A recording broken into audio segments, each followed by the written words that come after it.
내 이름은 이시가미 아유미, 32살의 지극히 평범한 주부이다. 이번에 우리 집에서 일어난 충격 사건에 관해 이야기하고자 한다. 우리 집은 나와 남편, 아들과 시어머니까지 넷이 함께 지내고 있다. 3년 전에 산 중고주택에서 살고 있고 풍족하지도 가난하지도 않은 중산층 가정이다. 남편 토시아키는 나보다 4살 연상으로 지극히 평범한 회사원이다. 성실하고 온화한 사람으로 남편으로서 딱히 불만은 없다. 아들 류이치는 현재 5살이다. 남편을 닮아 느긋한 성격을 가진 아이로 내가 아들 바보라서 그런진 모르겠지만 배려심 많고 정말 착한 아이다. 시어머니인 미사이 씨 역시 온화하고 상냥한 분이다. 흔하디 흔한 시집살이는 1도 없고 우리의 고부관계는 나름 좋다고 할 수 있다. 그런 평범한 우리 집에 큰 사건이 일어났다. 가족끼리 료칸으로 온천 여행을 갔다. 온천에 몸을 담그고 편안하게 하루의 피로를 풀었다. 물이 정말 좋구나. 정말 그렇네요. 고기만 먹지 말고 야채도 먹으렴. 깨. 맛있었던 음식 생각에 입맛을 다시며 만족스러운 마음으로 집에 돌아가는 길. 형님네 부부도 오고 싶어 하더라. 다음엔 형님네 부부도 같이 오자. 이렇게 약 3일 만에 집에 도착했고 시간은 밤 9시였다. 집에 오자 뭐니 해도 우리 집이 최고임을 느낄 수 있었다. 집에 들어오자마자 옷부터 먼저 갈아입으려고 침실문을 열었는데 거기엔 믿을 수 없는 광경이 무려 처음 보는 여자가 알몸으로 누워있었던 것이다. 나도 모르게 비명을 질렀다. 내 비명을 들은 가족들도 모두 침실로 뛰어왔고 이 광경을 본 가족들도 넋을 잃고 말았다. 참고로 여자는 그 상황이 됐는데도 일어나지 않았다. 가족 중 가장 먼저 정신을 차린 나는 안전상 시어머니와 아들에게 다른 방으로 가 있으라고 했다. 아무리 생각해도 정상적인 사람이 아닐 것 같았기 때문이다. 그리고 남편과 함께 다가갔다. 저기요, 누구세요? 일어나 보세요. 그녀의 어깨를 흔들었다. 10초 정도 흔들었더니 드디어 그녀가 일어났다. 초점이 안 맞는 눈으로 우릴 한참 보더니 도시아키 씨, 보고 싶었어요. 무려 남편의 이름을 부르며 알몸인 채로 남편을 껴안는 것이 아닌가. 네? 나는 대체 이게 무슨 상황인지 알 수가 없었다. 잠깐만! 당신 누구야? 짓궂게 왜 그래요? 후카예요. 이 여자의 이름이 후카인 듯 했다. 아니, 그것보다 꽤 돈독한 사이인가 보네. 그런 거면 두 사람 다 이 집에서 나가. 아무리 생각해도 이 후카라는 여자가 남자의 내연녀인 듯 했다. 나는 극대노한 감정을 담아 소리 질렀다. 여보, 아직도 화났어? 그건 말이지. 어쩌면 평생 화를 낼지도 모르겠어. 아까도 말했잖아. 나도 저 여자 모르는 사람이라고. 생판 모르는 남인데 저 여잔 당신 이름을 어떻게 알았을까? 토시아키 씨, 보고 싶었어요. 라고 분명 말했잖아. 나도 그걸 모르겠어. 좀 더 그럴듯한 변명을 준비하지 그랬어. 그니까 아니라니까. 정말 오해야. 맹세코 난 바람 피운 적 없어. 어머? 난 당신이 바람 피웠다고 말한 적 없는데? 자기 무덤을 스스로 파는구나. 그거야. 네가 그렇게 화를 내니까 그렇지. 내가 네 입장이었어도 불륜을 의심했을 거야. 자기 잘못은 인정 안 하면서 날 의심하는 거야? 분명히 말하지만 나야말로 바람 피운 적 없어. 의심하는 게 아니야. 제발 부탁이니까 진정 좀 해. 대화가 전혀 안 되고 있잖아. 난 지금 매우 냉정한 상태야. 지금 실력 있는 이혼 변호사를 인터넷으로 찾아보고 있거든. 맞다. 당신이 소중히 아끼는 그 차 내가 가질게. 이혼할 필요 없다니까. 그건 피해자인 내가 정할 일이야. 나도 피해자야. 바람 피운 주제 피해자 코스프레라니. 최악을 넘어서 쓰레기네? 왜 바람 피운 걸 전제로 깔고 말하는 거야? 계속 말하지만 난 바람 안 피웠어. 입으로는 무슨 말을 못하겠어? 우리 말 좀 하자. 제발 집에 들여보내줘. 결국 후카라는 여자는 남편과 떨어지려고 하질 않아서 어쩔 수 없이 경찰에게 데려가 달라고 했다. 그리고 남편에게 따졌다. 저 정신 나간 여자는 어디서 어떻게 만난 거야? 나도 몰라. 정말 모른다니까. 아무리 생각해도 남편의 지인, 거기다 알몸으로 남편이 돌아오기만을 기다릴 정도라면 의심하지 않을 수 없었다. 정말 처음 보는 여자야. 부탁이니까 제발 믿어줘. 하지만 절대 인정하지 않았다. 그래서 일단 남편을 집에서 내쫓았다. 잠깐만, 내 말 좀 들어줘. 말해봤자 입만 아프지. 이때 나는 화가 날 대로 난 상태였고 침착하게 생각할 수 있는 상태가 아니었다. 지금은 이때의 잘못을 무지 반성하고 있다. 내 이름은 토시아키, 34살의 지극히 평범한 회사원이다. 지금 나는 아내와 대판 싸우는 중이다. 그 이유는 우리 집에서 자고 있던 여자가 나를 껴안았기 때문이다. 하늘에 대고 맹세하는데 나는 바람을 피운 적도 없고 저 여자도 모른다. 하지만 상황이 상황인지라 날 의심한다고 해도 어찌할 도리가 없다. 이렇게 변명할 새도 없이 집에서 쫓겨나고 말았다. 일단 오해부터 풀어야 했으므로 내키지는 않았지만 후카라는 여자를 만나보기로 했다. 일단 그녀에게 자세한 사정을 듣기 위해 경찰서를 향했다. 담당 형사와 이야기를 해봤는데 당신과 이야기하고 싶다고만 하고 아무 말도 안 해요. 죄송하지만 협조 부탁드립니다. 라고 했다. 이렇게 나는 취조실로 들어갔다. 그녀는 고개를 떨구고 있었는데 생기라곤 전혀 없는 얼굴이었다. 하지만 내가 자리에 앉으니 천천히 고개를 들고는 토시아키 씨 와주셨군요. 너무 기뻐요. 소름 돋는 웃음을 띄웠다. 나는 솔직하게 말했다. 미안하지만 저는 당신을 몰라요. 어디서 날 만난 건지 말해줘요. 그러자 그녀는 이럴 수가 너무해요. 함께 사랑을 나눈 적도 여러 번인데 라고 말하며 뻔뻔스럽게 눈물을 흘렸다. 그녀는 울면서 나와의 추억을 조금씩 이야기했다. 처음엔 무슨 말을 하는지 몰랐는데 이야기를 정리하다 보니 조금씩 그 윤곽이 드러나기 시작했다. 그렇게 드디어 실마리를 잡은 나는 이 소동의 원흉에게 연락을 했다. 형, 잠깐 할 얘기가 있는데. 아, 무슨 일이야? 후카라고 하는 여자 알아? 아니, 모르겠는데. 사실은 그 후카 씨가 우리 집에 멋대로 들어왔거든. 그것도 알몸 상태로 침대에 누워 있었어. 헐, 한바탕 난리 났겠네. 방금 후카 씨한테 이야기를 들어봤는데 후카 씨가 말하길 바에서 나랑 알게 된 거래. 난 알쓰라서 술은 입에도 못 대는데 이상하지? 그래서 무슨 말이 하고 싶은데? 대충 감이 잡히지? 그리고 후카 씨는 나랑 사이도 좋고 몇 번이나 잠자리도 같이 했대. 근데 갑자기 연락이 안 돼서 충격을 받았더나 봐. 한마디로 위험한 여자라는 거지? 그 여자가 무슨 말을 하든 다 무시해. 근데 후카 씨가 나랑 만났다는 바 이름 나도 들어본 적이 있는데 그 바 이름이 쇼트바 모니로봇이었대. 형, 거기 단골이잖아. 그치?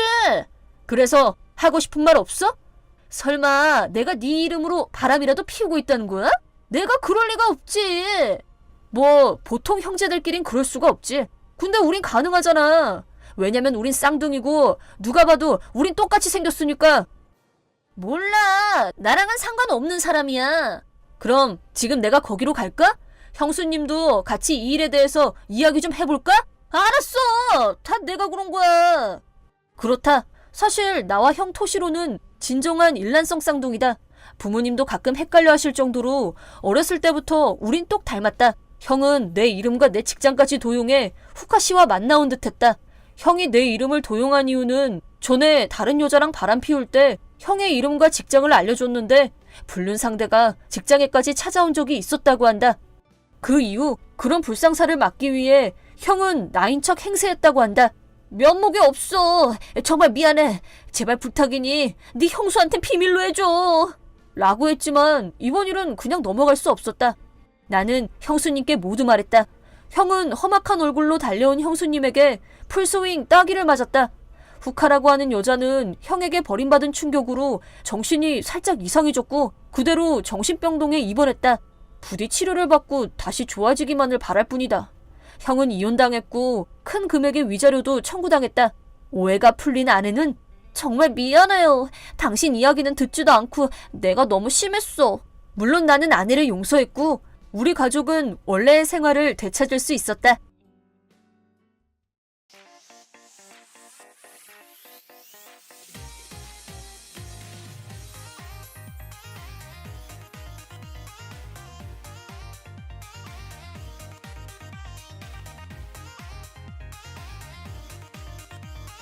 내 이름은 야마모토 차라코, 26살이다.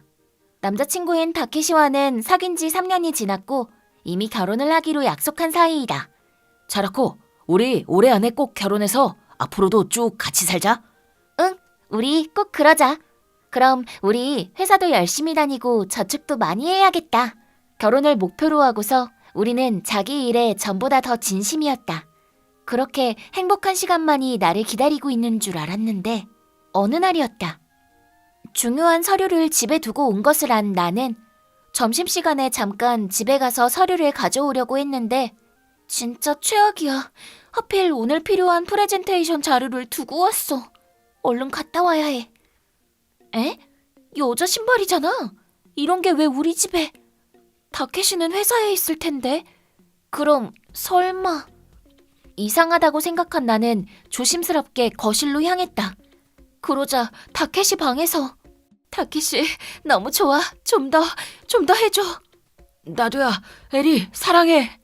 그럼 좀 더 달린다. 헐, 대화가 완전... 누가 들으면 여기가 미국인 줄 알겠네. 근데 대체 이게 무슨 상황이야? 다케시 오늘 회사 간 거 아니었어? 차라코, 침착하자. 지금은 냉철하게 녹음 준비를 하고 불륜 상대의 신분을 알 수 있는 걸 찾아야 돼. 명함 같은 게 좋은데... 있다. 이름은 오카자키 에리. 뭐야, 이 여자 대기업 영업 담당이잖아. 아니, 왜 영업 담당이 평일 대낮에 타케시랑 여기서... 이것들 절대 가만 안 둘 거야. 타케시도 저 불륜녀도 철저하게 응징할 거야. 전직 일진을 뭘로 보고 이것들이... 도저히 참을 수 없었던 나는 내 분노에 나를 맡긴 채 명함에 나와 있는 주소를 보고 그 회사로 직진하기로 했다. 죄송한데요. 이 회사에서 무조건 높은 분 아무나 좀 빨리 불러주세요. 저 무슨 일로 우선 용건을 말씀해 주시겠어요? 그리고 지금 들고 계신 소화기 좀 내려주시겠어요? 이건 못 내려놓지. 이 회사 영업 담당이 지금 내 남친하고 바람을 피우고 있거든. 그것도 근무 시간에. 이게 말이 돼? 아, 네. 용건은 잘 알겠습니다. 일단 영업부 부장님께 연락을 해볼 테니까요. 잠시만 기다려주시겠어요? 그리고 몇 분 후 부장으로 보이는 남자가 내려왔다. 기다리시게 해서 죄송합니다. 저는 영업부에서 부장직을 맡고 있는 우에다라고 합니다. 너무 갑작스러워서 뭐가 뭔지 모르겠는데 무슨 일로 찾아오신 겁니까? 부장님이세요? 하이루? 제가 오늘 여기에 온 이유는 하나뿐이에요. 여기 영업부에 오카자키라는 여자 있죠? 예, 오카자키라면 지금 영업 때문에 외근 나가서 자리에 없는 걸로 아는데. 실은 그 오카자키라는 여자가 근무 시간에 저희 집에 와서 제 남친하고 바람을 피웠거든요. 예? 그게 무슨...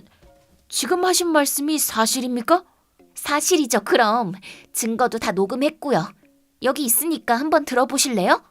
타케시 너무 좋아. 좀 더 해줘. 나도야, 에리, 사랑해. 그럼 좀 더 달린다. 이건 좀... 당신 부하가 근무 중에 여기가 미국인지 어딘지 모를 짓을 하고 있다고요. 에리가 왜 거기에서... 지금 엘이라고 한 거 맞죠? 그죠? 여자 부하 이름을 성을 빼고 이름만 부르기도 해요? 아, 저 그게 그러니까... 그럼 혹시 부장님하고 이 불륜녀하고 사귀는 거예요?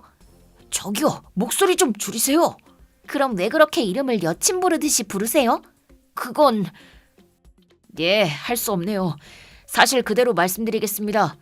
대신 이건 우리 둘만 아는 비밀로 해주시면 감사하겠습니다. 사실 에리와 저는 교제하는 사이가 맞습니다. 가까운 시기에 결혼도 생각하고 있었고요. 헐, 대박. 나도 마찬가지거든요. 올해 안에 혼인신고를 하고 둘이서 함께 살 신혼집도 찾아보자고 장래까지 약속한 사이인데 어쩌다 이런 일이... 내 말이요. 나도 그랬는데 어쩌다 나 같은 사람이 또 있어? 이게 뭐냐고. 하지만 그런 개인사는 둘째 치더라도 근무 중에 이런 미국식 멘트를 날리며 바람을 피우는 건 절대 용납할 수 없는 일입니다. 합당한 징계를 내리는 게 마땅합니다. 저기요, 부장님. 제가 지금 좋은 생각이 하나 떠올랐거든요. 지금 당장 저하고 저희 집으로 가는 거 어때요? 어차피 우린 같은 처지니까 우리 둘이서 그 둘을 처절하게 응징하자고요. 그 두 사람이 아직 집에 있을까요? 확실하진 않지만 아메리카 스타일의 섹스는 좀 시간이 길게 걸리지 않을까요? 그럼 아직 집에 있을 수도 있죠. 부장님의 지고지순한 마음을 짓밟은 나쁜 불륜녀와 저의 구제불능 저질 남친을 눈물이 뚝뚝 흐를 때까지 혼을 내주자고요. 네, 그래야죠. 부장님 잠시만요. 잠시 후 오후 2시부터 미팅이 잡혀 있는데요. 지금 그런 게 중요한 게 아니야. 그건 다음으로 미뤄줘. 그렇게 해서 나와 부장은 하루 동안의 반격 동맹을 결성. 동맹 사이인 우리는 택시를 타고 불륜 현장으로 서둘러 이동했다. 여기가 저희 집이에요. 두 사람이 아직 집에 있어야 할 텐데. 그럼 일단 전쟁터로 뛰어들어가 보죠. 내가 조심스럽게 현관문을 염탐해보니 역시 아까 그 방에서 아까 같은 야리꾸리한 비명소리가 들려왔다. 그럼 그렇지. 제가 뭘 했어요? 아메리카 스타일 섹스는 길다니까요. 부장님, 준비되셨죠? 갑니다. 니들 대낮부터 뭐 하는 거야?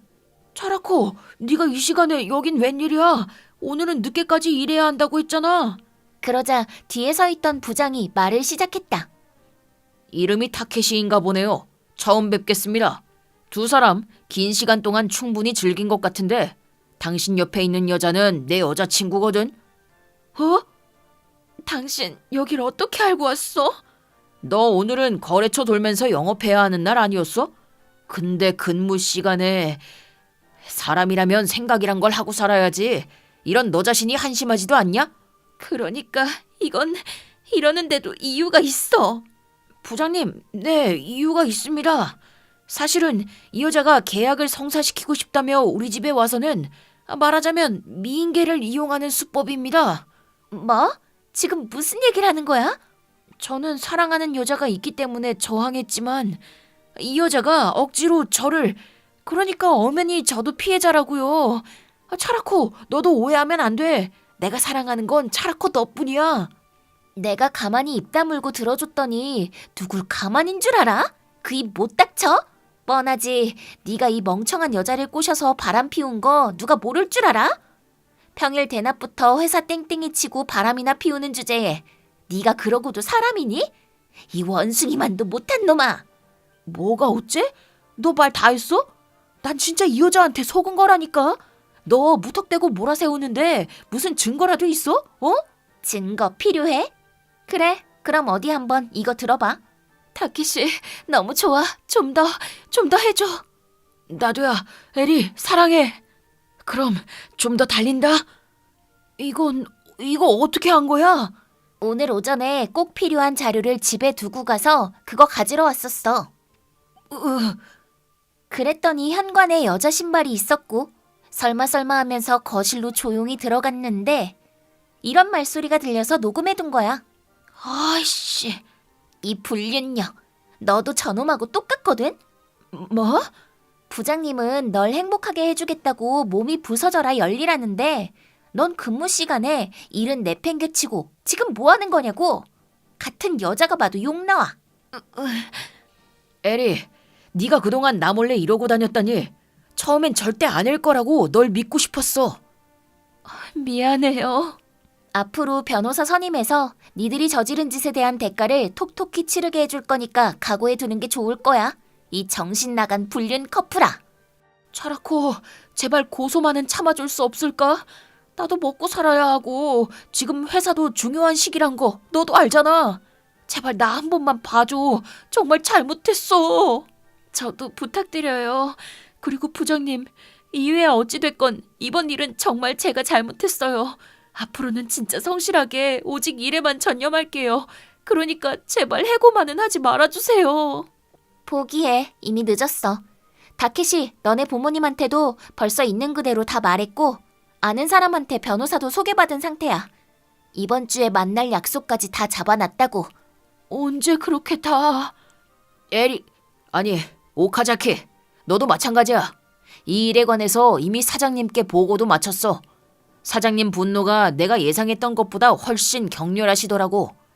늦어도 다음 주 초까지는 네 징계 처분이 확정될 거야. 보나마나 해고 처리되겠지만 확실한 결정은 기다려봐야겠지. 어떻게 그렇게...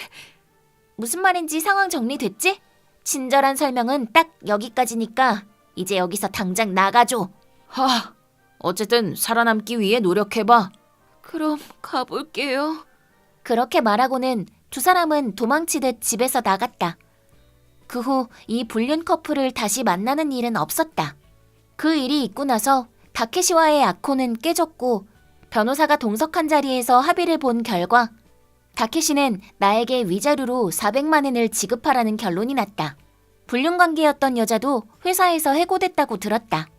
그런 일이 있고도 그 두 사람은 한동안 관계를 지속했다고 하는데 위자료 지불 문제 등으로 싸움이 잦아지면서 결국엔 헤어졌다고 한다. 둘 다 직장도 없고 모아둔 돈도 한 푼 없고 지금은 아르바이트를 전전하면서 겨우겨우 생활을 하고 있다고 한다.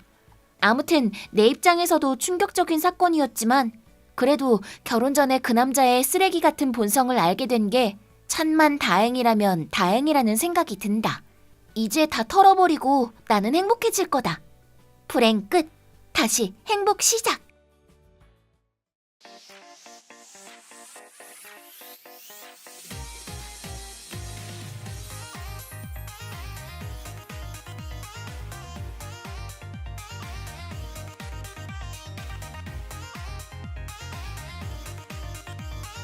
내 이름은 시오리, 23살 회사원이다. 오늘은 나와 최악의 상사 사이에 벌어진 사건에 대해 얘기해보려 한다. 나는 대학을 졸업하고 한 IT 기업의 영업부에 들어갔다.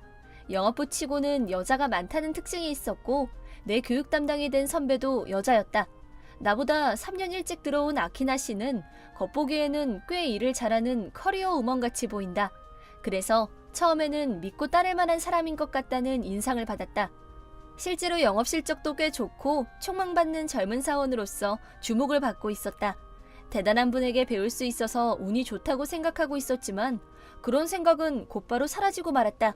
왜냐면 이 선배는 야, 준비해 놓으라고 말한 자료 언제 줄 건데? 죄송해요. 아직 외근 중이라서요. 돌아가자마자 바로 착수할 테니 조금만 기다려주세요. 그럼 늦는다니까. 선배가 해놓으라고 말하면 바로 준비해 놨어야지. 상식이잖아. 죄송해요. 하지만 부탁받았을 때는 이미 외출한 뒤여서 손을 댈 수가 없었어요. 적당히 해야지. 민폐 끼쳐놓고 변명까지 하다니 정말 쓸모없는 애라니까. 죄송해요. 최대한 빨리 돌아갈게요. 지금 돌아와서 시작해봐야 늦는다고. 당장 어디 카페라도 들어가서 작성해서 보내. 그래도 아직 한 곳 더 돌아야 하는데요. 어차피 이미 계약한 곳 루트 영업 도는 거잖아. 하든 안 하든 바뀔 거 없어. 그것보다도 내 안건이 훨씬 더 중요하다고. 그 자료가 없으면 진행도 못 해보고 계약 놓칠 수도 있다니까? 그런 것도 모르니? 계약 놓치면 네가 책임질래? 알겠습니다. 지금 당장 할게요. 1시간 후. 지금 메일로 데이터 보냈으니 확인 부탁드립니다. 빨리도 보내네. 얼마나 기다렸는지 알아? 죄송합니다. 사과하면 그걸로 끝인 줄 알아? 도움 안 되네 진짜. 아, 그리고 데이터 입력할 거 밀렸으니까 돌아오면 해놔. 오늘 중으로 완성해서 보내. 죄송해요. 오늘은 외근 마치고 곧바로 귀가할 예정이라서. 뭐? 선배가 부탁한 일을 거절하겠다고? 내일 하면 안 되나요? 오늘은 중요한 약속이 있어서. 안 돼. 무조건 오늘 중으로 해와. 1인분도 못하면서 일보다 개인 사정을 더 우선시한다는 게 말이 되니? 알겠습니다. 그날은 엄마 생신이어서 가족끼리 식사하러 갈 예정이었으나 결국 야근을 하게 되어 약속을 취소했다. 이런 식으로 아키나 선배는 매우 엄하게 굴었다. 말투도 그렇고 요구하는 것도 그렇고 너무 가혹해서 매일같이 울었다. 그럼에도 지기 싫은 마음으로 열심히 일해 입사한 지 1년이 지났을 때 즈음에는 선배는 여전했으나 조금씩 성과도 낼 수 있게 되었고 어떻게든 일이 돌아가고 있었다. 게다가 요즘에는 기획부에 있는 타카키 씨라고 하는 선배와 썸을 타 사귀게 되었다. 이렇게 일이 잘 풀려가나 싶었다. 하지만 어느 날 아키나 선배로부터 믿을 수 없는 내용의 라인이 왔다. 야, 어쩌다가 소문으로 들었는데 너 기획부 타카키 씨랑 사귄다는 거 진짜야? 네, 맞아요. 뭐? 너 지금 뭐 하는 거야? 죄송해요. 무슨 문제라도 있나요? 타카키 씨는 내가 노리고 있었다고. 그러셨구나. 그건 전혀 몰랐어요. 몰랐다고 넘어갈 문제가 아니라고. 다른 사람도 아니고 선배한테서 빼앗아가다니 말이 돼? 죄송해요. 정말 전혀 몰랐어요. 일도 못하면서 눈치까지 없나 봐. 그런 주제에 남자친구는 또 생기는 거 보면 팔자가 좋나 봐.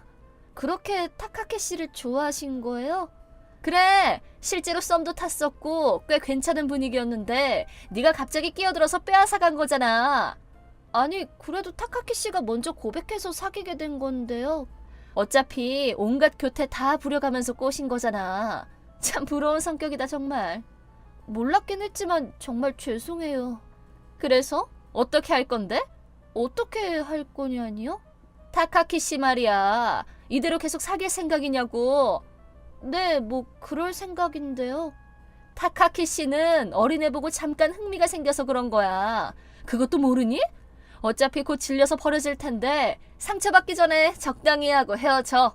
그래도 이제 막 사귀기도 했고 이렇게 말씀드리기는 뭐하지만 제 개인적인 일이라서. 아, 그래? 나는 관계없으니까 간섭하지 말라고? 그렇게는 말하지 않았어요. 깡도 좋네. 각오하렴. 그 후 직장에서 그녀의 괴롭힘은 더욱 심해졌다. 너무 지나치다 싶을 정도로. 나는 일절 손댄 적이 없는 일에 대한 미스가 내 탓이 되어 있거나 심할 때는 소지품이 사라지기도 했다. 그런 모든 소행들이 아키나 씨의 짓이지만 증거를 남기지 않고 교묘하게 행동했기 때문에 누군가에게 털어놓을 수도 없는 노릇이었다. 나는 그런 날들을 견디지 못하고 결국 퇴사할 수밖에 없었다. 솔직히 분해서 죽을 것 같았다.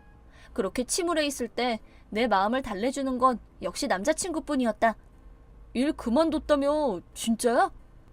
솔직히 계속하면 정신병 걸릴 것 같아서. 그래도 네가 그만두는 건 좀 아니잖아. 내가 어떻게 좀 말해볼까? 하다못해 뭐 부서를 바꾸든. 고마워. 이럴 줄 알았으면 더 빨리 당신한테 상담 좀 할걸. 그래도 역시 일 키우고 싶지는 않아. 부서를 바꾼다 해도 그것 때문에 이상한 소문이 퍼지는 것도 싫어. 정말 미안해. 내가 할 수 있는 게 있으면. 무리하지 마. 부서가 다르기도 하고 잘못해서 당신한테까지 피해가 가면 그때는 진짜 못 버틸지도 몰라. 일은 어떻게 할 거야? 생활은 되겠어? 정 뭐하면 우리 집으로 이사 와도 돼. 아니, 우리 사귄 지 고작 몇 개월이나 됐다고. 벌써 동거를 하자고? 나는 전혀 상관없어. 진지하게 사귀고 있고 어차피 언젠가는 거칠 과정일 텐데. 고마워. 말만 들어도 힘이 나네. 그래도 괜찮아. 이미 일은 정해졌어. 진짜야? 응, 대학교 때 친구가 일하는 곳인데 안 그래도 딱 사람 구하는 중이었다고 들어서. 그렇게 큰 회사는 아니지만 대우도 나쁘지 않고 무엇보다 회사 내 인간관계가 엄청 좋다고 하더라. 그렇구나. 그럼 다행이네. 마음은 놓이는데 살짝 유감스럽기도 하고.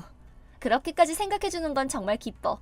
하지만 아직 사회로 나온 지 고작 1년밖에 안 됐으니까 아직 좀 더 힘내고 싶어. 알겠어. 그래도 혹시 힘들면 언제든 얘기해줘. 아까 한 말도 나는 진심이니까. 알겠어. 고마워. 잠깐만 쉬다가 다시 열심히 해볼래. 응원할게. 그렇게 나는 남자친구의 격려로 다시 일어서게 되었다. 결과적으로는 남자친구와의 관계가 더욱 깊어졌다고도 할 수 있어서 좋은 면도 있다. 그리고 새로운 회사에서 일하게 되었다. 물론 처음에는 두근거렸지만 솔직히 말해 그럴 필요도 없었다. 새로운 직장은 인간관계도 굉장히 좋고 상사나 동료도 하나같이 좋은 사람들 뿐이다. 게다가 직속 선배가 된 나츠코 씨는 누구와는 다르게 진정한 의미로 유능하고 다정하기까지 한 진심으로 존경할 만한 사람이었다. 그런 선배에게 일을 배우며 나도 차츰 성과를 낼 수 있게 되어 충실한 사회생활을 보내게 되었다. 게다가 회사 자체도 쭉쭉 성장해 나가 주목을 받고 있었다. 그렇게 이직을 한 지 1년이 지났을 때쯤 나츠코 선배가 다음과 같은 얘기를 해왔다. 수고 많아. 잠깐 괜찮니? 네, 괜찮아요. 실은 좋은 소식이 있어서 말이야. 내일까지 기다리기 힘드니까 그냥 지금 말할게. 뭔데요? 이번에 착수했던 큰 안건이 완성될 것 같아. 정말이에요? 아까 담당자한테 연락이 와서 며칠 뒤에 미팅하기로 했어. 대박이네요. 축하드려요. 그래서 말인데 앞으로는 너도 같이 도와줬으면 해. 내 어시스턴트로 말이야. 제겐 너무 과분하죠. 너라면 괜찮아. 내가 보장할게. 같이 해보자. 알겠어요. 선배가 그렇게까지 말씀해 주신다면 전력을 다해볼게요. 잘 부탁드려요. 그렇게 나와야지. 열심히 해보자. 네. 그런데 부끄럽지만 저 얼마 전까지 다른 안건 하고 있던 터라 그쪽 안건은 자세히는 몰라요. 그랬지 참. 미안. 상대는 모니로봇 상사라는 곳인데 혹시 알아? 아니요. 제가 전에 다녔던 회사인데요. 그랬었지? 깜빡했다 참. 그렇게 되면 혹시 좀 그런가? 아마 좋게 퇴사한 건 아니었다고 했지? 솔직히 좀 어색하긴 하겠지만 그래도 할래요. 모처럼 좋은 경험할 기회인데 그런 이유로 놓치고 싶지 않아요. 다행이다. 그렇게 말해주니 든든하네. 그럼 잘 부탁해. 저야말로 잘 부탁드려요. 그렇게 공교롭게도 전에 다니던 회사와 또다시 엮이게 되었다. 당연히 그 선배 얼굴이 가장 먼저 떠올랐다. 하지만 상대 쪽 담당자 이름은 처음 듣는 이름이라서 안심했다. 적어도 마주칠 걱정은 안 해도 되겠다 싶었지만 막상 약속한 날이 되자 시오리? 오랜만이네요. 갑자기 담당자가 그녀로 바뀌었다. 서로 어색했지만 일단 그 자리에서는 티내지 않고 대화를 나누었다. 아무리 그래도 전에 나를 괴롭혔던 선배라고는 말하기 뭐하니. 하지만 그날 밤 아키나 선배가 오랜만에 연락을 보냈다. 오늘 진짜 깜짝 놀랐어. 설마 네가 이 안건에 딸려올 줄이야. 네, 저도 깜짝 놀랐어요. 그래도 마침 잘 됐네. 네가 담당자 잘 구슬려서 계약 좀 성사시켜봐. 아니, 저는 어디까지나 조수 같은 위치라서 그럴 권한이 없어요. 아, 그니까 네가 옆에서 구슬려서 잘 유도 좀 해보라는 거잖아. 답답한 건 진짜 바뀌지가 않는구나. 죄송하지만 거절할게요. 솔직히 말씀드려서 그렇게까지 할 의리는 없어요. 아시잖아요. 뭐 옛날 일 가지고 아직도 그래? 그냥 다 잊고 어른스럽게 대응해야겠다는 생각은 안 들어? 어른스러운 대응이라면 이미 했어요. 뭐? 아마 내일이면 연락이 가겠지만 아키나 씨는 담당에서 제외될 것 같네요. 아니, 잠깐만. 그게 무슨 말이야? 아키나 씨 지금 꽤 불안정한 상황이죠? 얼마 전에 중요한 데이터 분실에서 회사랑 거래처에 엄청 큰 손실을 입혔다고 들었어요. 왜 네가 그걸 알고 있는데? 잊으셨어요? 제 남자친구는 그 회사 직원이라고요. 그럼 솔직하게 말할게. 이게 만회할 마지막 찬스야. 우연히 전 담당자가 갑자기 병에 걸려 이어받게 됐어. 이 안건을 성공시키지 못하면 분명 자천될 거라고. 부탁이야, 나 좀 도와줘. 이미 늦었어요. 이 얘기는 이미 저희 담당자한테 보고해놔서 말이에요. 그쪽 상사분께 담당자 변경 신청도 해놨어요. 이 거래는 그쪽 회사에 있어서도 중요하기 때문에 아마 이 정도 희망은 들어주지 않을까 싶네요. 부탁이야, 어떻게 좀 해봐. 뭐 이런 식으로 그녀는 담당에서 제외되었다. 딱히 복수하려는 생각은 없었지만 솔직히 통쾌하다는 생각이 드는 건 어쩔 수 없다. 그리고 인사이동 시기가 되어 그녀는 지방으로 자천되었다고 한다. 아마 출세는 힘들겠지. 그걸 계기로 지금 사귀는 남자친구와 헤어지게 되었고 결혼은 꿈도 못 꾸고 있다고 한다.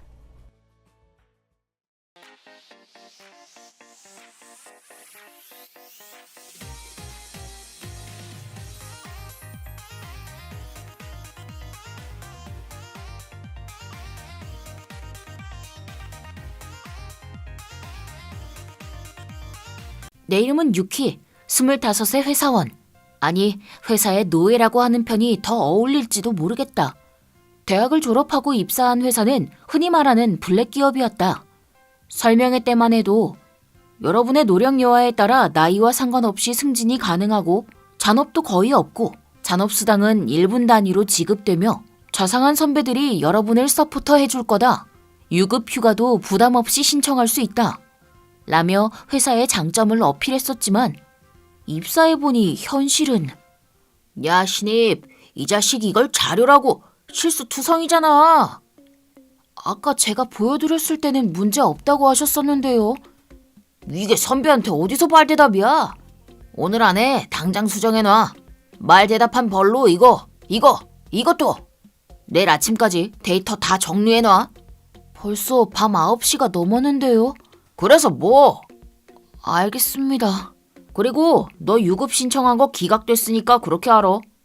아니, 왜요? 일은 개떡같이 하는 게 어디서 유급 휴가는 꼬박꼬박 챙겨 먹으려고 들어. 양심도 없이. 선배들 자신들도 대부분 이런 갑질을 당하면서 회사 생활을 해왔기 때문인지 갑질 피해자였다가 가해자가 되는 그런 분위기의 회사였지만 그 중에서도 나의 직속 상관인 데키토우 씨는 원톱, 부하에게 갑질 심하기로 독보적인 존재였다. 하필 이런 사람한테 걸려서 나는 매일매일 그의 먹잇감이 되어 고통을 감수해야 했다. 다녀왔습니다. 그래, 고생했다. 오늘도 늦었네. 저녁 먹어야지. 됐어요. 생각 없어요. 예, 너 얼굴이 왜 그러니? 일을 너무 늦게까지 하니까 그런 거 아니야? 아니에요. 요즘 일이 좀 많아서 그런 거니까. 그러니? 그리고 너무 미안한데 형 결혼식에 난 아무래도 못 갈 것 같아. 뭐? 휴가 낸다고 했잖아. 그리고 평일도 아니고 토요일인데? 출근하는 것도 납득이 안 가는데? 회사에서 표면상으로는 주 2회 휴무라고 정해놨지만 실제로는 토요일 출근이 일상화되어 있었고 만약 토요일에 출근을 하지 않으려면 휴가를 신청해야 했다. 죄송해요. 일이 너무 많이 밀려서. 저 그만 잘게요. 예, 유키야. 당신도 그렇게 입 다물고 있지 말고 뭐라고 말 좀 해봐요, 좀. 쟤 저러다 뭔 사달이 나도 단단히 나지 싶은데. 흠흠만 하지 말고 좀. 남자는 말이야, 혼자 힘으로 극복해야만 하는 일이란 게 있는 거야. 어디 가요? 샤워. 또 핸드폰 들고 들어가네. 방수 주머니에 잘 넣고 들어가요. 자, 그럼. 몸은 이미 피곤에 극치였고 잠을 자려고 침대에 누웠지만 내일 또 데키토우 씨에게 혼날 일을 생각하니 심장이 두근거려서 자꾸 눈이 떠졌다. 이럴 때 그 사람하고 얘기라도 할 수 있으면 좋으련만.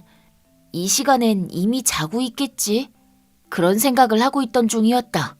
유키, 뭐해? 늦은 시간에 미안. 자? 아님 아직 안 자? 카오루, 나 지금 너하고 얘기하고 싶다는 생각을 하고 있었어. 진짜? 우리 텔레파시가 절묘하게 통했네. 카오루, 너는 항상 타이밍이 좋아. 근데 무슨 일 있었어? 이 친구의 이름은 카오루. 이게 본명인지 아닌지는 확실하지 않다. 인터넷상의 가상게임 공간에서 알게 된 친구니까. 카오루와 친해진 건 내가 입사를 하고 얼마 지나지 않아서이다. 쉬는 날에도 외출할 여유가 생기지 않던 나는 시간 날 때 짬짬이 할 수 있는 게임이 유일한 취미가 되어 있었다. 게임을 하다가 처음으로 대화를 신청해 온 사람이 카오루였다. 우리 둘 다 게임 초보자였지만 둘이 힘을 합쳐서 미션을 클리어하기도 하고 최근에는 꽤 강력한 보스를 상대로 이기기도 했다. 그러면서 점점 카오루와의 사이가 돈독해졌고 게임을 시작하고 1년 정도가 지났을 무렵 메시지 아이디를 교환한 뒤로 이렇게 허물없이 대화를 주고받는 사이가 되었다. 카오루는 나보다 몇 살 위이고 회사원인 것 같았다. 잔업 지옥 속에 사는 나의 괴로움이나 힘든 일에 대해서도 내 얘기를 잘 들어주었다. 어떤 얘기는 가족에게도 하기 힘들기 때문에 카오루는 지금 내게 너무 고마운 존재다. 내 얘기만 너무 하게 되니까 미안한 마음도 있었지만 카오루의 넉넉한 품성에 나도 모르게 기대고 의지하게 되었다. 오늘도 상사한테 된통 당했어. 아, 맨날 말하던 그 자식? 이미 확인까지 다 하고 오케이 해놓고서는 나중에 와서 트집을 잡잖아. 그것뿐인가? 말도 안 되는 일을 또 하라고. 거기까지면 나도 참겠는데 우리 형 결혼식에 가려고 휴가 신청했는데 그것도 안 된다잖아. 그건 진짜 심하네. 인사부에다 말하는 것도 힘들다고 그랬었나? 우리는 직속 상사가 안 된다고 하면 아무것도 못해. 게다가 데키토우 씨는 사장 조카거든. 누가 함부로 말대꾸도 하기 힘들어. 대책이 안 서네. 하필 그런 인간이 직속이 돼서. 제대로 된 회사면 그런 일은 상상도 못하는데 말이지. 난 지금 다니는 데가 첫 직장이라서 다른 회사 사정은 잘 모르는데 카오루 회사는 상식이 통하나 봐. 네가 내 상사였으면 얼마나 좋을까? 이직은 생각해 본 적 없어? 너 아직 젊은데 다른 기회도 얼마든지 있을 거야. 나를 필요로 하는 회사가 있을까? 너 그런 사고방식은 네 인생에 도움이 안 된다. 어? 자기 가치를 자기가 폄하하면 정말 그 정도의 사람밖에 되지 못한다고. 네가 지금 그 상사한테 매일 당하다 보니까 자존감이 많이 다쳐서 그런 것 같은데 너 자신을 믿고 자신감을 절대 잃어버리면 안 돼. 내 말 알지? 노력할게. 고마워, 얘기 들어줘서. 맨날 내 얘기만 하는 것도 그렇고. 그게 뭐 어때서. 너 내일도 일찍 나가야 되지? 빨리 자라. 너도 잘 자. 또 봐. 자신감을 가져라. 내일 하루도 잘 버텨보자. 카오루와 대화를 해서 그런지 나는 한 번도 깨지 않고 깊은 잠을 잘 수 있었다. 하지만 다음 날 사건이 일어나고 말았다. 뭐가 어째? 너 지금 게를 못 먹는다고 했어? 그걸 왜 못 먹어? 그날 나는 데키토우 씨가 거래처 사람들을 접대하는 자리에 같이 가게 되었다. 사실 나는 갈 이유가 없었지만 회사 경비에서 지급되는 상한액을 늘리기 위해서 억지로 참석하게 된 것이다. 접대한 대상은 중요 거래처인 모니로봇 상사였다. 아직 단발 주문밖에 받지 못한 실적이었지만 데키토우 씨는 그걸 계기로 모니로봇 상사와 지속적인 거래를 터야겠다는 큰 포부를 갖고 있던 차였다. 그런 이유로 데키토우 씨는 접대할 자리를 마련한 것이었는데 게 알레르기가 있는 나는 메인 요리로 나온 게를 전혀 먹을 수가 없었기 때문에 그 얘기를 데키토우 씨한테 한 순간 갑자기 화를 내기 시작했다. 죄송합니다. 근데 제가 갑각류 알레르기가 있다는 말은 전에도 몇 번 한 적이 있는 것 같은데요. 내가 알게 뭐야. 지금 이게 어떤 자리인데 네가 다 망치겠다는 거야? 뭐야, 어? 진정하시고요. 알레르기라 못 먹는 건 어쩔 수 없죠. 점원한테 얘기해서 게가 안 들어가는 요리를 별도로 주문하면 될 일입니다. 아유, 아닙니다. 그렇게까지 배려를 해주시다니. 너 때문에 식사 분위기 망치고 손님들이 오히려 널 배려하게 만드는 게 말이 돼? 당장 사과해. 정말 죄송합니다. 내가 고개 숙여 사과를 한 그때였다. 너 그게 사과야? 머리를 더 숙여야지. 데키토우 씨가 내 머리를 위에서 짓누르면서 자기 체중을 나한테 얹더니 결국 나를 바닥에 깔아뭉갰다. 얼굴이 그대로 땅에 처박히면서 코피가 사방으로 튀었다. 야, 먹어. 왜 안 먹어? 간신히 입으로 숨을 쉬고 있는 나에게 게살을 집어와서는 억지로 내 입에 넣으려는 데키토우 씨. 나는 가슴이 답답하고 호흡이 가빠졌다. 반사적으로 입에 들어온 게살을 삼킨 탓에 전신에 가려움증이 퍼졌고 얼굴은 새빨갛게 변해 있었다. 그런 내 모습을 본 데키토우 씨는 야, 너 꼭 개 같다. 라며 혼자서 배꼽을 잡고 웃었다. 참담한 내 모습을 보다 못한 모니로봇 상사 사람들이 이제 그만하라며 중간에서 말려준 덕분에 그 정도에서 고문은 끝이 났지만 그러고 나서 서로 마지못해 앉아있었던 식사 자리는 최악이었다. 오늘 일로 모니로봇 상사하고 거래가 틀어지면 다 네 탓이니까 그런 줄 알아? 그게 왜 제 탓이에요? 네가 뭘 먹네 못 먹네 그딴 어린애 같은 소리나 해대니까 그런 거 아니야? 누가 봐도 데키토우 씨의 폭력적인 모습에 거래처 사람들도 황당해했던 게 분명한데 정작 당사자인 데키토우 씨는 모든 책임을 나에게 돌리려고 했다. 길거리에서 그게 왜 내 책임이냐고 따져 묻다가 다시 한번 주먹으로 얼굴을 맞았다.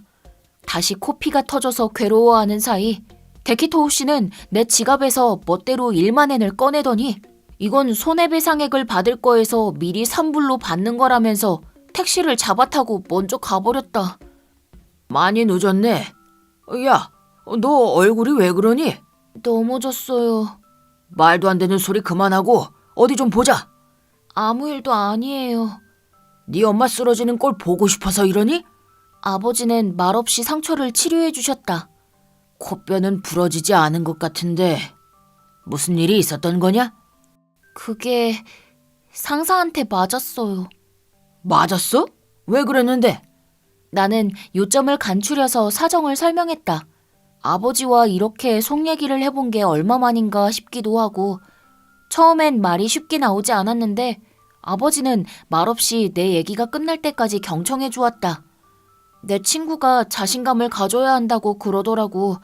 그래서 오늘은 상사가 하라는 대로 무조건 따르지 않겠다고 다짐했었는데 근데 결과가 이 모양 이 꼴이네. 그 친구가 원망스럽니? 무슨 말씀이세요? 상사한테 엄청 당했지만 나도 한번 꿈틀 해봤다는 거 후회 안 해요. 그래, 내일부터 괜찮겠니? 모르겠어요. 모니로봇 상사하고 거래가 어떻게 될지에 달려있지 않겠어요?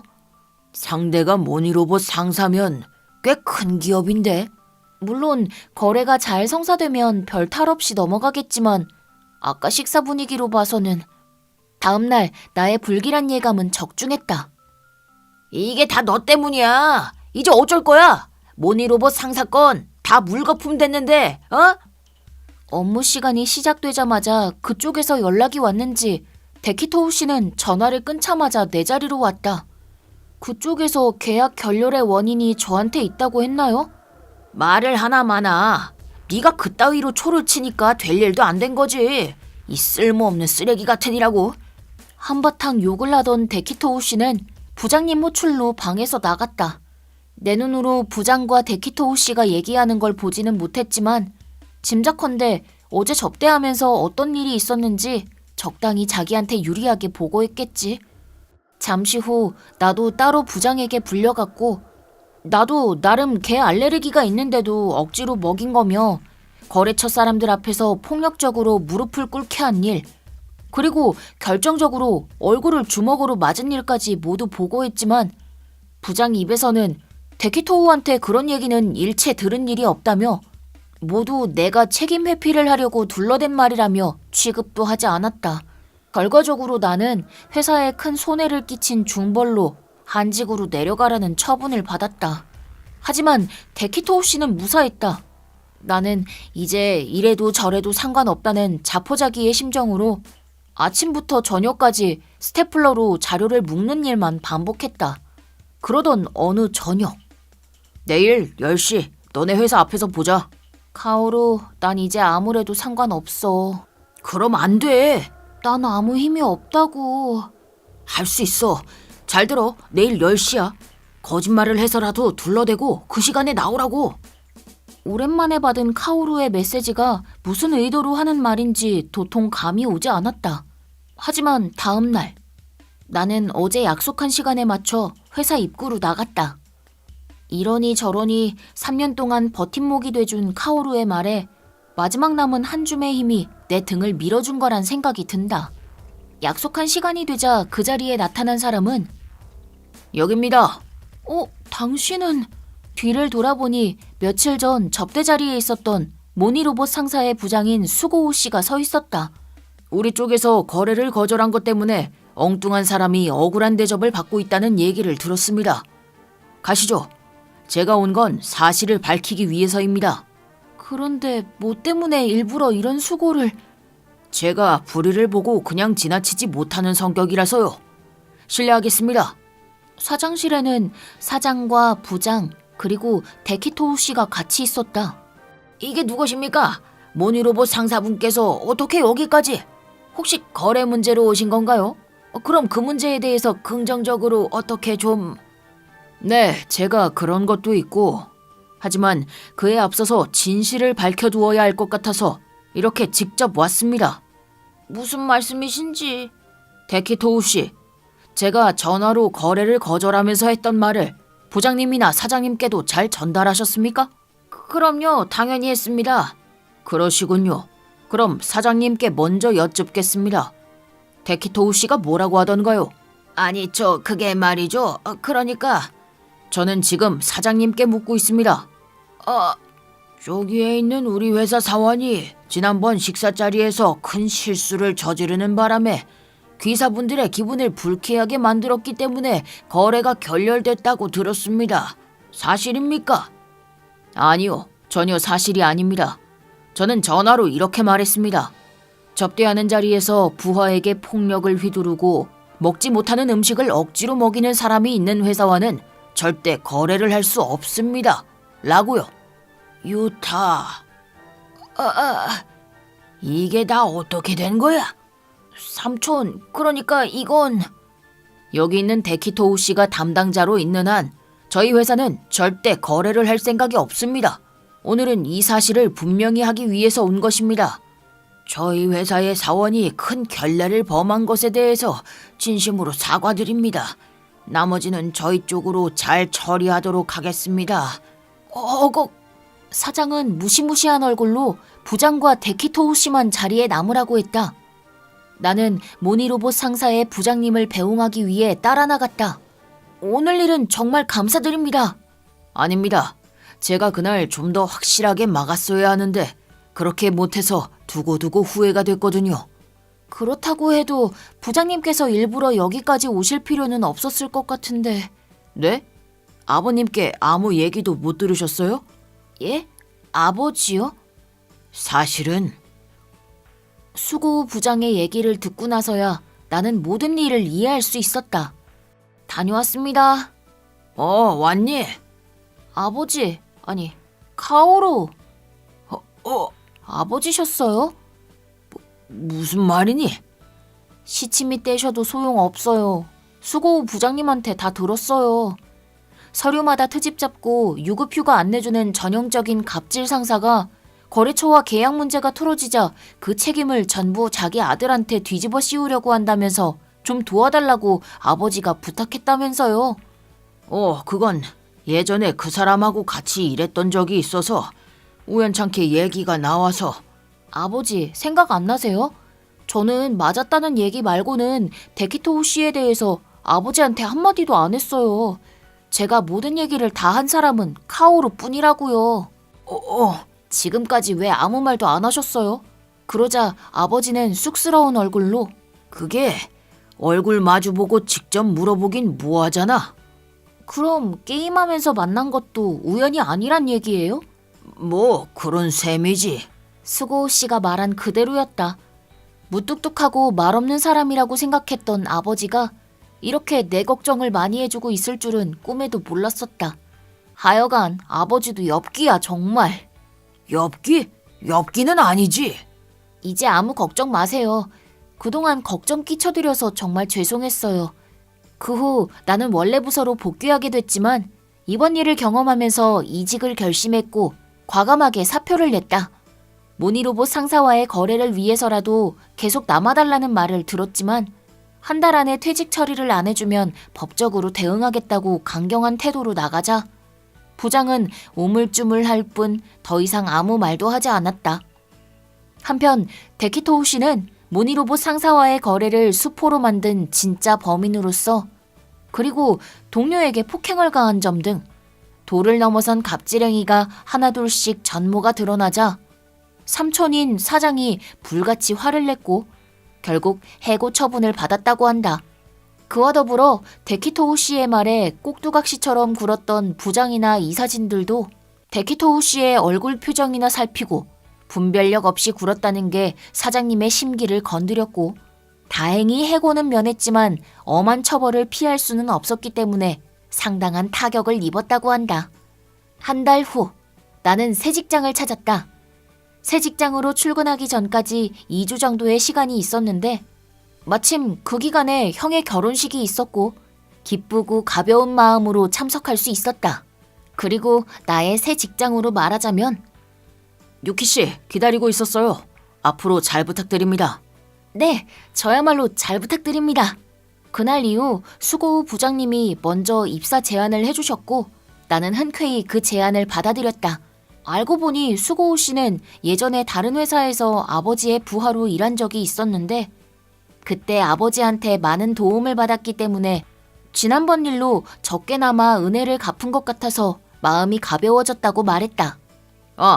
하지만 의리나 정 때문에 자네를 우리 회사에 영입한 건 아니니까 그건 오해 없기 바라네.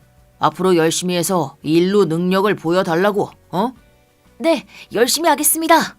그리고 내가 전에 다녔던 회사는 내가 이직한 것을 시작으로 다른 사원들도 더 이상 이런 회사에 다니고 싶지 않다며 줄줄이 빠져나갔고 그에 따라 회사의 경영도 타격을 입고 바람 앞에 등불처럼 위태로운 상황이라고 들었다. 3년 동안 암흑기가 계속됐었지만 어렵게 얻은 새 직장에서는 보다 의미 있고 알차게 사회인다운 생활을 즐기고 싶다는 희망을 가져본다. 물론 나의 취미인 게임도 계속하면서 말이다. 힘내자, 아자!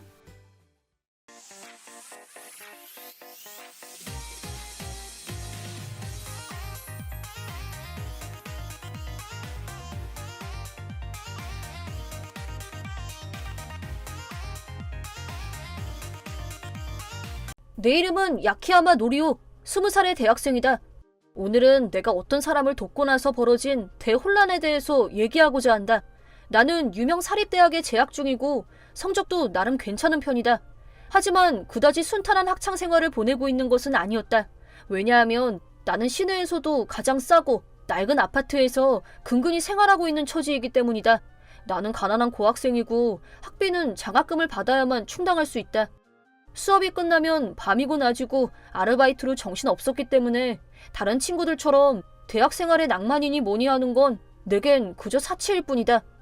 당연히 여친이 있을 리 없고 모태솔로 기간은 내 나이이다. 그날도 알바를 끝내고 파김치가 돼서 터덜터덜 집으로 가고 있던 중이었다. 저기 잠깐 얘기 좀 할 수 있어? 난 레이카라고 해. 에? 처음 보는 여자가 갑자기 말을 걸어왔다. 그 여자의 인상은 한눈에도 일진으로 보였고 솔직히 조금 겁이 났다. 하지만 무엇보다 내 눈길을 끈 건 그녀의 손목에 엉성하게 감긴 붕대도 아닌 종이었다. 다친 게 분명했고 아파 보였는데 솔직히 이런 사람과 어떤 일로든 엮이고 싶지 않았지만 주춤거리는 내 모습 따위에는 아랑곳하지 않고 그녀는 당돌하게 말을 이어갔다. 나 이틀 전부터 아무것도 못 먹었어. 잠잘 곳도 없고. 그러니까 나 밥 좀 사주고 하룻밤만 재워줘. 나도 살인은 할 거야. 아침까지 네가 하고 싶은 대로 마음대로 해도 돼. 이게 말로만 듣던 원조교제라는 건가? 그런 것 치고는 상당히 필사적인 것 같은데. 당연히 거절할 생각이었지만 제발 부탁이야. 나 좀 도와줘. 약한 모습으로 간절히 부탁하는 그 여자아이의 모습을 보니 매정하게 거절할 수가 없었다. 일단 레이카라는 여자아이를 근처에 있는 햄버거 가게로 데리고 갔다. 나 이거 먹어도 돼? 오빠 고마워. 나 햄버거 진짜 오랜만에 먹는다. 그 여자애는 거기에서 가장 큰 사이즈의 햄버거, L 사이즈의 포테이토와 드링크, 거기에서 그치지 않고 너겟까지 추가로 주문했다. 가난한 고학생인 나로서는 상당한 출혈이 아닐 수 없었고 한순간 마음이 약해져서 벌인 내 행동을 후회하기 시작했지만 너무 맛있다. 고마워. 아까는 정말 이러다 죽을지도 모르겠다 싶었거든. 별거 아닌 햄버거 하나를 세상에서 제일 맛있는 음식이라도 되는 양 눈물까지 보이며 먹고 있는 그 여자아이를 보니 어쩐지 단순한 비행소녀는 아니겠구나 하는 생각이 들었다. 식사를 마치고 그 여자아이를 데리고 내가 혼자 살고 있는 아파트로 갔다. 그리고 좋은 아침, 노리오 오빠. 잘 잤어? 그럼요. 완전 잘 잤지. 아무 말 안 하고 그냥 나와서 미안. 오늘 1교시부터 수업이 있어서. 에? 오빠 대학생이었어? 아저씨 같다는 말 많이 들어. 내가 좀 노안이라. 그건 그렇긴 한데. 야, 예의상이라도 부정해주면 돈 나냐? 미안. 얼굴 보고 그런 게 아니라 혼자 살길래 직장 다니는 사람인 줄 알았지. 혼자 살 수밖에 없는 사정도 있고 알바 몇 탕씩 뛰면서 겨우겨우 생활비 벌어서 학교 다니고 있는 중이야. 오빠도 고생이 많네. 근데 진짜 괜찮겠어? 뭐가? 어젯밤에 아무 일도 없었잖아. 오빠한테 받은 은혜를 생각하면 오빠가 하자는 대로 다 해줄 수 있었는데. 은혜라니 무슨. 햄버거 세트 하나랑 재워준 게 단데. 그리고 나는 처음 본 사람하고 그런 관계를 가질 수 있는 타입이 아니라서. 그런 남자도 세상에 있었네. 그건 그렇고 어젯밤에 못 물어봤는데 넌 어쩌다 돈도 없고 잠잘 곳도 없게 된 거야. 그리고 손목에 감고 있는 종이는 또 뭐고? 그건 한마디로 말하긴 좀 어려운데. 말하기 힘들면 안 해도 돼. 아니 그런 뜻이 아니고 그냥 얘기가 좀 기니까 라인으로는 좀 그렇다고. 오빠가 집에 올 때까지 여기서 기다려도 돼? 학교 끝나고 알바 있어서 늦을 거야. 괜찮아. 기다리고 있을게. 그럼 밤에 보자. 어젯밤 나는 레이카에게 침대를 내주고 바닥에서 잤다. 의식이 안 된 건 아니지만 만나자마자 그것도 모태솔로로 평생을 살아온 나한테는 용기가 안 나는 일이었다. 그리고 라인으로 대화를 주고받은 그날 저녁 집에서 기다리고 있던 레이카로부터 그녀의 이야기를 대략 들을 수 있었다. 레이카는 아직 17살의 미성년자인데 고등학교엔 진학하지 않았고 그렇다고 불량한 친구들과 어울려 말썽 피우고 놀고 다니는 것도 아니고 나처럼 밤낮 없이 아르바이트를 하면서 살고 있다고 했다. 그 이유는 레이카의 엄마. 싱글마더 가정에서 엄마하고 둘이서만 계속 살았는데 레이카의 엄마인 후미노 씨는 룸살롱에서 일하는 사람으로 아침, 점심, 저녁 할 것 없이 하루 종일 술을 마시고 집안일은 전혀 할 생각이 없으며 벌어온 돈도 대부분 술값으로 사라진다고 했다. 레이카는 어렸을 때부터 부모의 사랑 없이 방치 속에서 자랐고 먹을 것, 입을 것 제대로 보살핌을 받지 못했다고 한다. 중학교에 올라가서는 불량한 친구들과 어울리게 됐고 거기서 만난 친구들이나 선배에게서 옷이며 화장품을 빌려서 썼다고 한다. 그리고 생활하는 데 필요한 돈은 몸을 팔아서 벌었다고. 하지만 16살이 되고 아르바이트를 할 수 있는 나이가 되고 나서는 불량 친구들과의 연을 끊고 몸을 파는 일도 그만뒀다고 했다. 아르바이트를 하면서 겨우겨우 생활은 할 수 있었다는데 나하고 레이카가 처음 만났던 그날 저녁, 내 지갑에서 몰래 돈 가져갔지? 어떻게 그럴 수가 있어? 그 돈 전기세 낼 돈이었단 말이야. 빨리 내놔. 레이카는 엄마가 자기 돈을 몰래 훔쳐가서 술을 사다 마시고 있는 걸 알게 되었다. 최근에는 방세나 전기세, 수도세 등을 레이카가 내고 있었기 때문에 엄마의 그런 행위는 도저히 용서가 안 됐던 모양이다. 레이카는 엄마를 향해 거칠게 반항했다. 그러자 니까짓 게 내가 어떤 심정으로 사는지 알기나 해? 엄마 그만해! 레이카의 엄마는 칼을 들고 레이카를 공격하려고 달려들었다. 가까스로 흥분에 날뛰는 엄마를 진정시키고 집에 있던 종이로 상처를 싸맸던 모양인데 더 이상 이렇게 살기 싫다고 생각한 레이카는 잠든 엄마를 두고 그대로 집을 뛰쳐나와 버렸는데 지갑은 텅 비었고 재워달라고 부탁할 친구도 없었다. 아무 대책 없이 길거리에 앉아있다가 우연히 걸어가고 있는 나를 발견하고 무조건 붙들고 매달렸다는 곳이다. 내 이름은 이소가이 레이카. 17살이고 현재 가출 소녀이다. 무책임하고 대책 없는 엄마한테서 도망쳐 나와서 처음 보는 어떤 대학생 오빠 집에서 얹혀 지내게 되었다. 밥도 사주고 집에서 잠도 재워줬는데 나한테 아무 짓도 하지 않는다. 이런 사람도 세상에 있다니. 놀랍도록 친절하고 좋은 사람이다. 그런 좋은 오빠에게 내가 가출한 이유를 설명하자 그런 이유라면 네가 있고 싶을 때까지 여기서 지내도 돼. 보다시피 방에 아무것도 없어서 불편할 텐데 그래도 상관없다면. 오빠가 그렇게 말했다. 갈 곳이 아무 데도 없었기 때문에 진심 고마웠다. 하지만 계속 이렇게 얹혀 지낼 수는 없고 앞으로 어떻게 해야 할까 고민이 되지만 일단 당분간은 오빠 집에서 지내기로 했다. 그리고 그 다음날 기숙사가 딸린 직장이 어디 없는지 인터넷에서 검색을 하고 있었는데 엄마한테서 라인이 왔다. 너 언제 들어올 거야? 집에 전기도 안 들어오는데 어쩌라고 그냥 있어. 빨리 가서 돈이나 좀 내. 지금 그게 엄마란 사람이 할 소리야? 너야말로 뭐 하자는 거니? 엄마가 전기세 낼 돈 가져다가 술 마셨잖아. 그래놓고 자기가 열내더니 칼 들고 설쳐대면서 나한테 달려들었잖아. 그래? 나 기억 안 나는데? 기억 안 난다고 하면 그걸로 끝인 줄 알아? 나 다시는 집에 안 들어갈 거니까 전기는 엄마가 알아서 해. 너 집 나가서 뭐 하려고? 네 나이에 아직 자립은 힘들 텐데 내가 알아서 할 거야. 너 남자 잡았니? 무슨 상관이야? 너 역에서 좀 떨어진 공원 근처에 있나 보구나. 지도로 보니까 조그만한 아파트네. 뭐? 엄마가 그걸 어떻게 알아? 너 전에도 한번 가출한 적 있잖아. 그땐 금방 들어왔지만 같은 일 반복되면 내가 곤란하니까 그때 네 핸드폰 GPS 작동시켜놨어. 미쳤어? 왜 허락도 없이 그딴 짓을 하는 건데? 그게 누구네 집인지는 모르겠지만 너 아직 미성년이다. 거기서 그러는 거 문제될 텐데? 뭐가 문젠데? 내가 경찰에 신고하면 두말 없이 거기서 끌려 나오게 될 거란 말이지. 할 테면 하던가. 내가 우리 딸이 납치됐어요. 그 말 딱 한마디만 하면 끝이야. 뭐야? 왜 그딴 말을 하는데? 네가 뭐라고 하건 미성년자를 부모 동의도 없이 데려가면 그게 납치지 뭐야? 납치는 아니었다고 해도 미성년자 성매매는 어쩌고? 여기에 붙이나 저기에 붙이나 범죄는 범죄지. 알코올 중독자가 이럴 땐 제법 머리 회전이 빠르네. 하고 싶은 말 다 했으면 빨랑 들어와. 생각지도 못했던 방법으로 은신처가 들통났지만 당연히 집으로 들어갈 생각은 없었다. 아예 완전히 먼 곳으로 달아날까 생각도 했지만 그랬다가는 경찰이 찾아와서 노리오 오빠한테 피해가 갈 수 있다는 생각이 들었다. 아무 조건 없이 나한테 친절을 베풀어준 사람한테 미성년 납치라는 억울한 누명을 쓰게 할 수는 없었다. 어쩔 수 없이 일단 집으로 돌아가기로 마음먹었다. 직접 작별 인사를 전하자니 눈물이 날 것 같아서 편지로 인사를 대신하기로 했다. 노리오 오빠가 아르바이트를 간 사이에 편지를 쓰고 있었는데 레이카와 공동생활이 시작된 다음 날, 그날따라 일이 너무 없어서 빈둥거리기도 뭐하고 해서 알바를 일찍 마치고 예정보다 이른 시간에 집으로 갔다. 그러자 다녀왔습니다. 너 뭐해?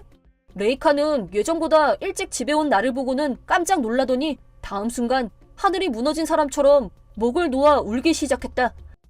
우선 진정될 때까지 기다린 후 사정을 들어보니 레이카의 엄마는 내가 상상했던 것 그 이상으로 형편없는 인간이란 생각이 들었다. 나는 잠시 생각을 한 후 어떤 결단을 내렸고 전화를 한 통 걸었다. 그리고 그 다음날 레이카한테 엄마를 우리 집으로 데려오게 했다. 저기 이게 무슨 상황이죠? 우리 집에 온 레이카 엄마는 무서워서 벌벌 떨기 시작했다. 그도 그럴 수밖에 없었을 것이다. 어머니, 이거 미안하게 됐네요. 우린 그저 대화를 중지하러 온 거니까 너무 긴장 마시고 편하게 생각하세요.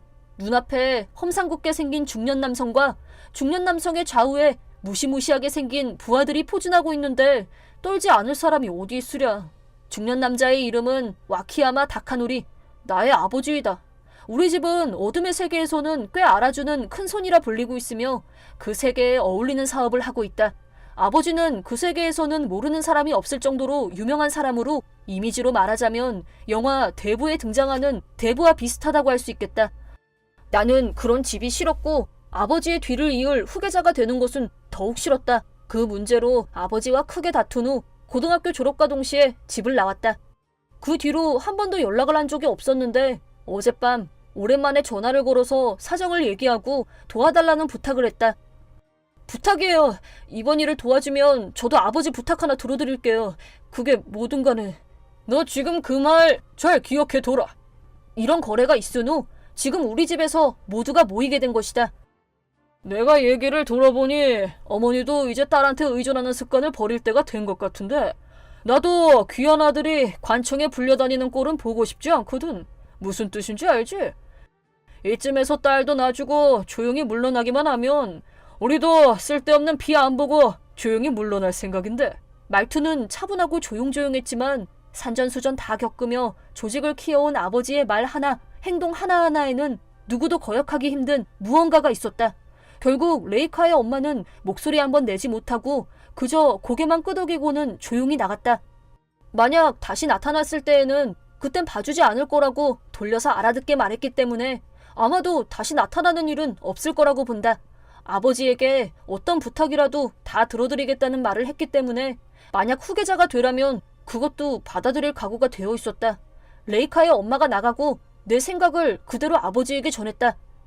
뭐? 후계자? 너같이 유학한 놈한테 그게 가당키나 할 줄 아냐? 너 집 나갈 때 다신 돌아오지 않겠다는 각오로 나간 거 아니었냐? 그런 남자가 그 정도 결심은 관철시켜야지, 응? 의외로 아버지는 내게 아무런 요구도 하지 않았다.